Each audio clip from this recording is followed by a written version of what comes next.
of A Day in the Life in GTA Online.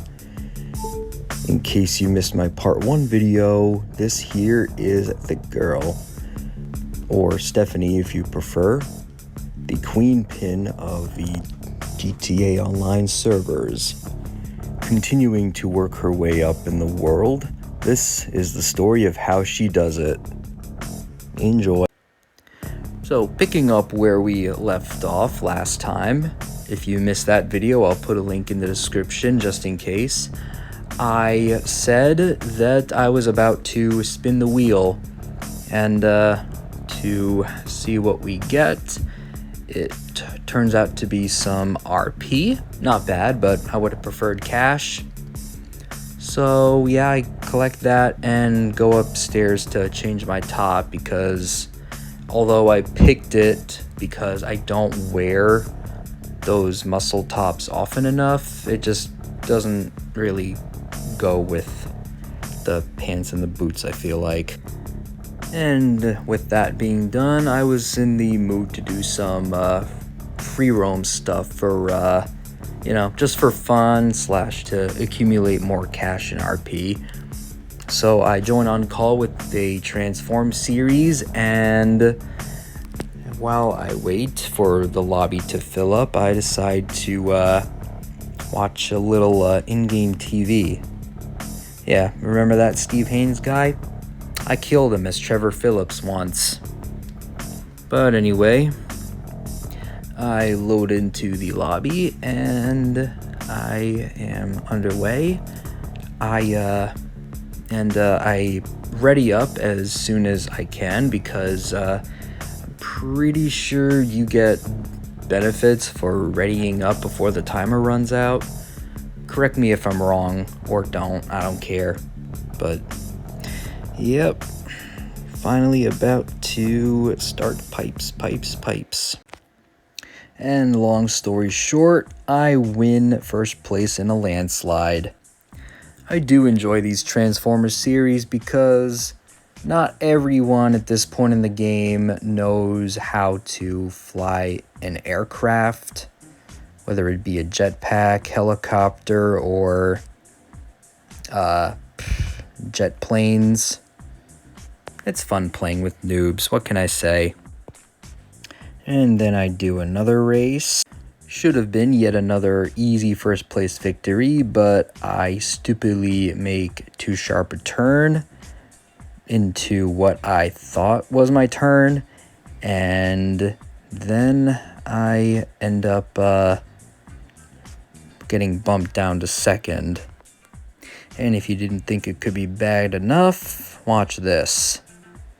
Yep, it blows.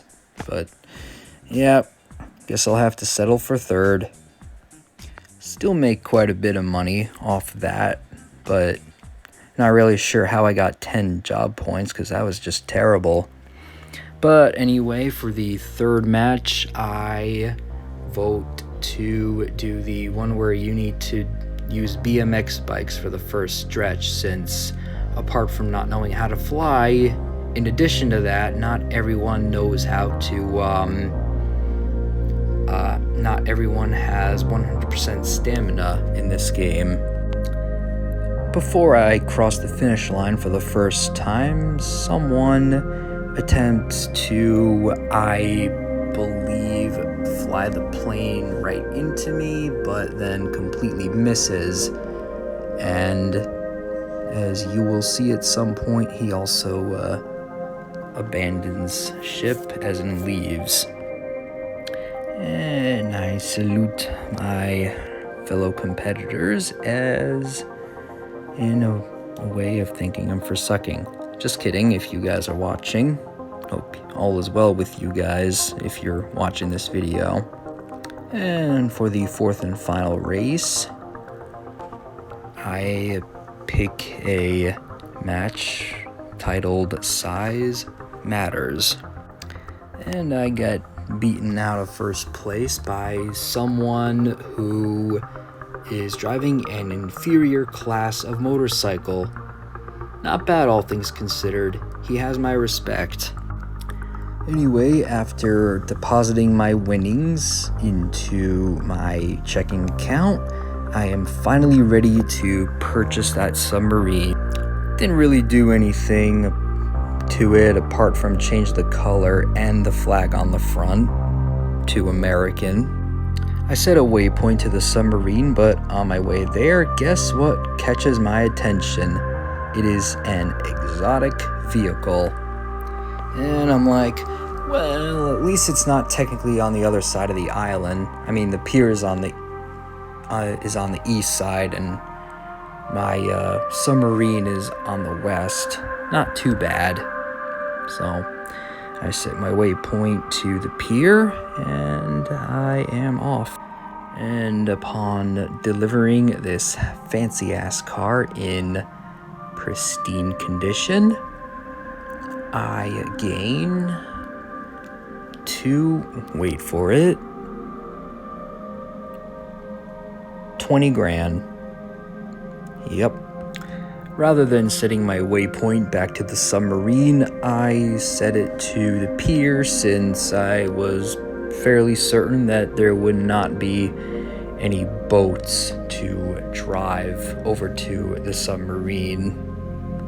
I attempt to skillfully jump in the boat, but I completely miss and my avatar jumps into the water instead. So much for trying not to get wet until I get to the submarine. Since I was confused as to where the hatch would be to get into the submarine, I crawl up and down the ship until I finally stumble upon it. Watching myself open the hatch might be my favorite view. And upon entering the submarine, feeling 50 shades of Marco Dragic when we enter his lair as Arthur, in that I hear him, but I don't see him. And here he is. Don't worry, I won't make you sit through this entire cutscene. It's just him giving us the tour and what we'll be doing with the submarine. Before I can continue on with this Kygo Perio heist setup, I must first register as MC Club President because that is required. One extremely lengthy boat ride / jog to the hangar later, and I'm finally at the hangar. Upon arriving, I am greeted with possibly the most obnoxiously stereotypical Gen Z kids ever. And yep, I'm also meeting with English Dave for what I don't think is the first time. I'm pretty sure I've seen him before in other missions. And guess who else makes an appearance but Dr. Dre. And in addition, the island is owned by a direct descendant from the German family from RDR2. Small world. And it is around this time that I begin to feel a little underdressed for a party, but spoiler alert, I end up in a different set of clothes on the plane when I hop off the plane. And on my way, and the plane takes off, and I'm greeted with a song that is not copyright friendly. I mean, when I obtained the footage and imported it to YouTube so I can use the screen recorder on it, it got partly blocked for copyright.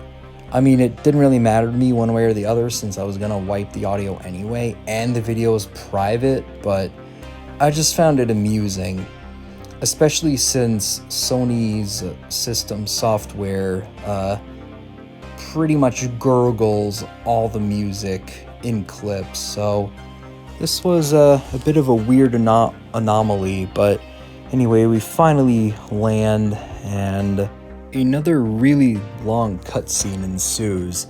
I mean, don't get me wrong, I actually like long cutscenes because I find the story to be one of the most engaging things about GTA Online, but I just mean that from a YouTuber's perspective, trying to come up with things to say while the entire clip plays in the background, it's difficult and sometimes impossible.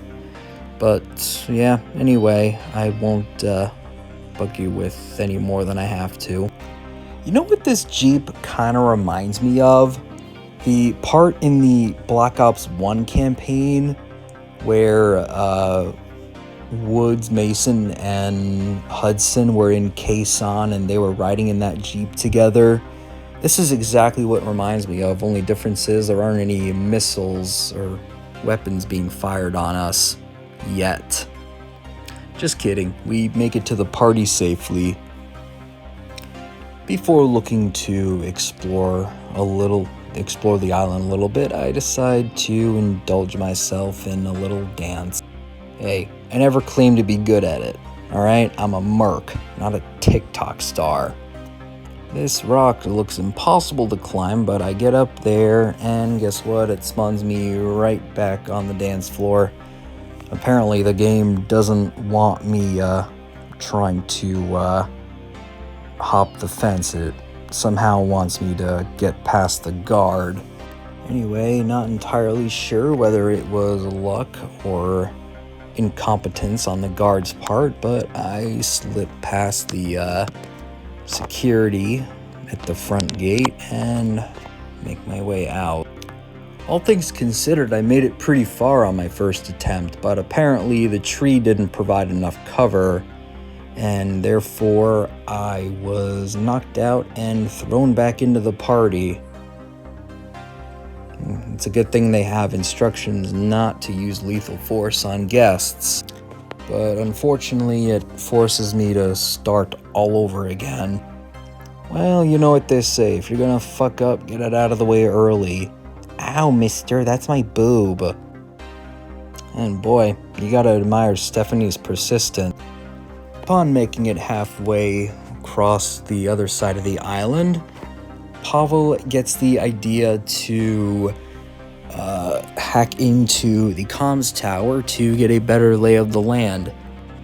And me, being the covert ops expert that I am, find this to be an achievable and very simple task. Though little did I know it is a hacking system that I have never familiarized myself with before. But eventually, I figured out the formula. About 7 or 8 attempts later anyway. Upon hacking into their security systems, I have spotted someone being fed to a panther. How much did he have to pay to get such a rare and exotic creature? Even more importantly, how many employees has that guy lost when trying to feed him? And with that image edged into my brain, I scope out the compound for anything of value.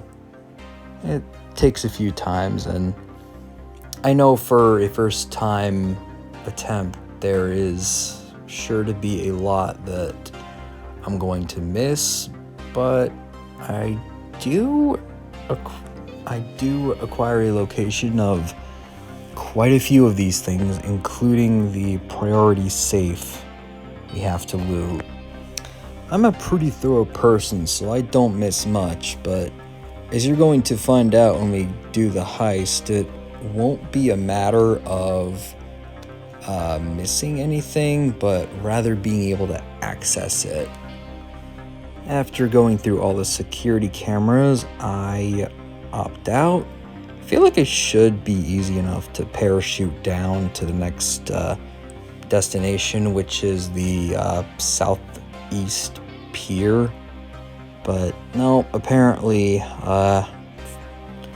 the heist setup care package did not come with the parachute, so I have to go over there on foot again without alerting any guards.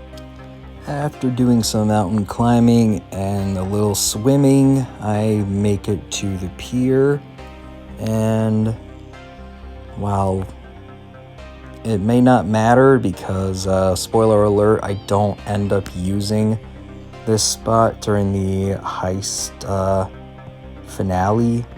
It's an interesting spot, and plus I do find something that's of value. Upon discovering that, I am just before I can leave the island. Pavel asked me to take a picture of the control tower, which is a good idea. You never know. Gotta keep an eye on all the security measures. Anyway, thinking I got all the information I need, I tell my pilot that I'm ready to head back stateside.